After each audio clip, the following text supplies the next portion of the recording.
So ayan mga kadrama-rama, alam ko pong inaabangan nyo po no, yung next na mangyayari dito sa Born to Shine dahil sobrang nakakatense at nakaka-excite na nga din po talaga yung pinapakita ng direktor ngayong papalapit na nga din po talaga yung pagtatapos nito.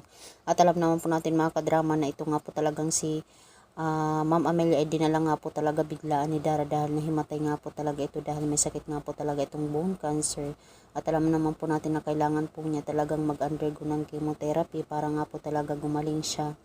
Pero dahil gusto din talaga ni Dara na mabuhay pa talaga itong si Amelia dahil parang tunay na mama na niya din talaga ito.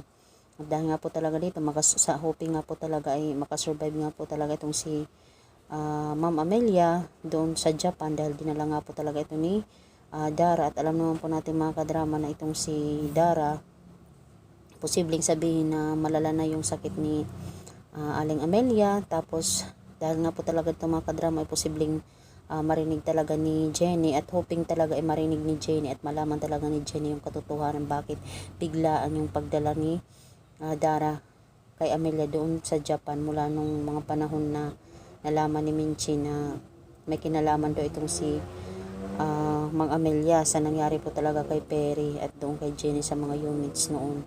Pero hindi nila buo akalain na nangyari po ang mga bagay na ito dahil nga po talaga sa sakit po talaga ni Amelia na kung saan hindi po talaga alam ni Jenny. Ngayong nalaman na ni Jenny yung katotohanan about na lola niya itong si Amelia, sobra nga po talaga yung concern niya. Kumusta niya na yung lola niya, bakit biglaan yung alis nila ni Miss Dara sa Japan. Hoping nga po talaga ay matuldukan na nga po talaga mga kadrama ni Jenny yung katotohanan kung bakit nga po talaga ay biglaan yung pag-alis nila Lola Amelia niya dahil alam ko na itong si Jenny gusto din talaga humingi ng kapatawaran doon sa lola niya sa mga nasabi niya, di ba? At hoping nga po talaga ay may magawa talaga itong si Jenny para kay Lola Amelia niya. Dahil gusto talaga ni Amelia na sabihin dito kay Jenny na humingi ng kapatawaran, bumawi talaga sa kanya. I believe na mabuhay pa talaga itong si Amelia para magkaroon sila ng banding ng kanyang mga apo, di ba? Yung buong pagmamahalan na lang, wala nang inggitan. Kasi itong si Megan gusto niya sa kanya lahat yung pagmamahal ni lola niya. So hoping nga po mga kadrama, ay malaman na talaga ni Jenny yung katotohanan at matuldukan na nga po niya ito.